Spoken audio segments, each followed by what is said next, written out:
Naram chati chumdana nacha nanaw mayamda afa sadana ngangunu nangi nawa lobiro.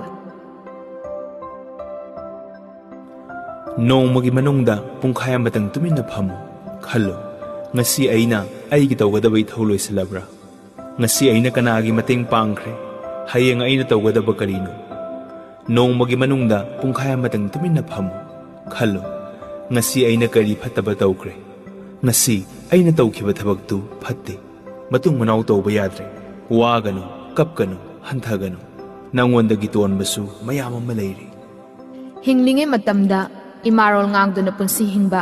siraba matamda migi marolda thoram pangthokpa masini ekhoigi angakpa macha afaba mama mapagi wakhal matam chupada nungaina lei maram sidagini makhoigi masa phariba makhoigi punsi sangiba wakhal nabu nungairabadi sogri thonglabasu hawi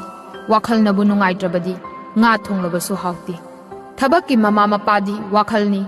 afaba wakhal khalagana afaba thabak tholakani phattaba wakhal khalagana phattaba thabak tholakani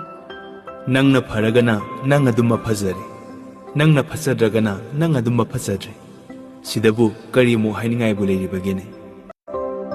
Tabikhriba warol sing asi adom da kari phawbi bagi comment tawbiramu yabiningagana like na biramu kanagumba adonga nangna basingda tahaningagana share tawbiramu